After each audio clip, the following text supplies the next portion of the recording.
उधर कथित industrial flat घोटाला है मामले ਦੇ ਵਿੱਚ ਇੱਕ ਹੋਰ ਗ੍ਰਿਫਤਾਰੀ ਹੋਈ ਹੈ पंजाब राज उद्योगिक विकास कारपोरेशन के डायरैक्टर ने एसपी सिंह जिन्होंने गिरफ्तार किया गया। विजिलेंस ने दस दिया कि एसपी सिंह को गिरफ्तार किया है। सरकारी अहुदे का गलत इस्तेमाल करने के इल्जाम लगे ने। पिता के संस्कार दौरान विजिलेंस ने इन्होंने गिरफ्तार किया। दस कि कल सीनियर पत्रकार NS परवाना का देहांत होया सी। एसपी सिंह 5 मिनट मंग रहे थे पर अधिकारी उन्होंने नाल लै गए। इस मामले के साबका मंत्री सुंदर श्याम अरोड़ा से भी केस दर्ज है। तस्वीरें उस मौके दियां दिखा रहे हैं जिस वेले गिरफ्तारी हुई है।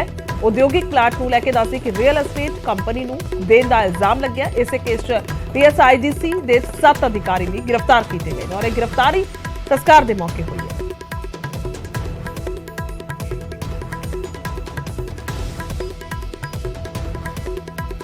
उधर अमृतसर के विच बेकाबू कार पलटी। एक्टिवा नूं टक्कर मारी और टक्कर मारन तो बाद कार पलट गई। 2 बार पलट के फुटपाथ ते एक कार डिगी है। राहगीरां ने कार सीधी की, चालक नूं बाहर कढ़िया। गड्डी दे विचों दस दईए कि तेजधार हथियार बरामद हुए ने। तस्वीरां भी तुहानूं दिखा रहे हैं। उस गड्डी दे विचों तेजधार हथियार बरामद हुए ने। इस कार ने पहला एक्टिवा नूं टक्कर मारी और फिर खुद भी पलट गई ते जदों लोकां ने मदद की, लोकां ने राहगीर नूं बाहर कढ़िया, कार चालक नूं बाहर कढ़िया तो फिर उस वेले उस गड्डी दे विचों हथियार भी मौके ते बरामद हुए ने।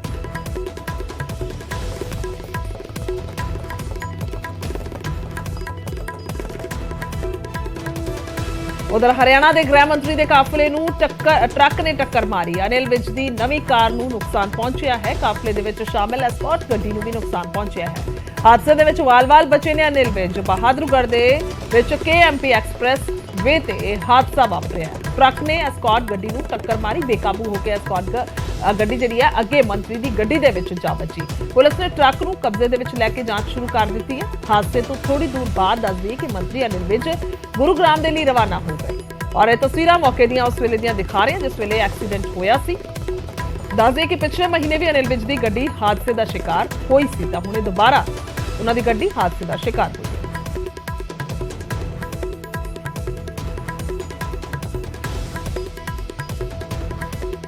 उधर जंडियाला गुरु दे विच पावरकॉम का स्पैशल प्रोजैक्ट नजर आया। बिजली बंद होने तो पहला फोन ते SMS आवेगा।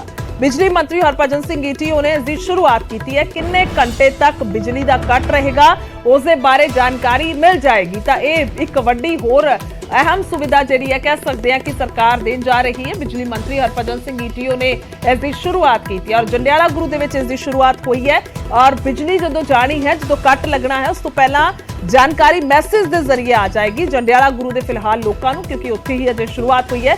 बटाला अमृतसर ते लुधियाना पहला तो यह दस दईए कि सेवा चल रही है।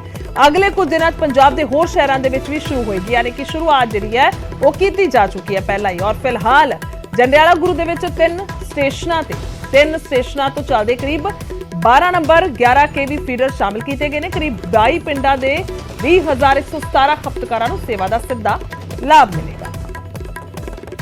ਇਹਦੇ ਨਾਲ ਜਦੋਂ ਵੀ ਕਿਤੇ ਕੋਈ ਬਿਜਲੀ ਦਾ ਕੱਟ ਸ਼ਟਡਾਊਨ ਕਰਦੇ ਹਾਂ ਅਸੀਂ ਕੋਈ ਮੇਨਟੇਨੈਂਸ ਪਰਪਸ ਵਾਸਤੇ ਕੋਈ ਮੁਸ਼ਕਲ ਹੋ ਗਈ ਤਾਂ ਅਸੀਂ ਕੋਈ ਰਿਪੇਅਰ ਕਰਨੀ ਹੈ ਤੇ ਜਦੋਂ ਬਿਜਲੀ ਬੰਦ ਕੀਤੀ ਜਾਂਦੀ ਹੈ ਲੋਕਾਂ ਨੂੰ ਬੜੀ ਦਿੱਕਤ ਆਉਂਦੀ ਹੈ, ਮੁਸ਼ਕਲ ਆਉਂਦੀ ਹੈ। ਪਹਿਲਾਂ ਇਹਦੇ ਨਾਲ ਲੋਕਾਂ ਨੂੰ ਕੰਜ਼ਿਊਮਰਸ ਨੂੰ ਅਸੀਂ ਮੈਸੇਜ ਭੇਜਦੇ ਸੀਗੇ ਥਰੂ ਨਿਊਜ਼ਪੇਪਰ ਜਾਂ ਕੋਈ ਹੋਰ ਸਾਧਨ ਰਾਹੀਂ, ਪਰ ਕਈ ਵਾਰੀ ਉਹਦੀ ਪਹੁੰਚ ਸਾਰੇ ਖਪਤਕਾਰਾਂ ਤੱਕ ਨਹੀਂ ਹੁੰਦੀ।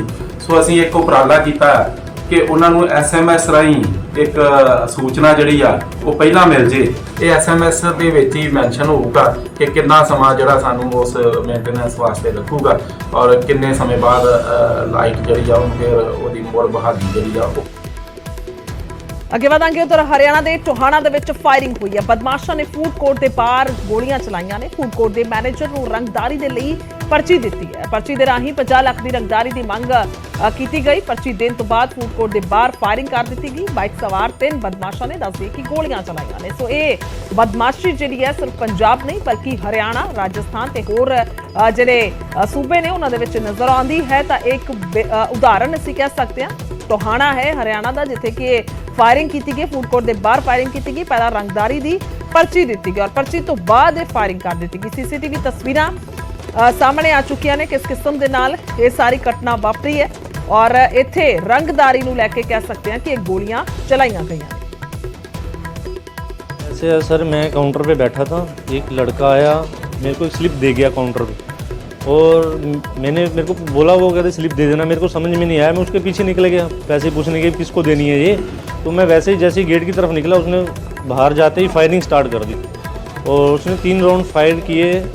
2-3 मेरे टफन के लगे, एक उसने बाहर हवाई किया था। वो उसके बाद में आके बाहर खोला भी, स्लिप के अंदर क्या लिखा है, उसने कहा बॉक्सर गैंग टोहाना 50 लाख रुपए चाहिए। ਅੱਗੇ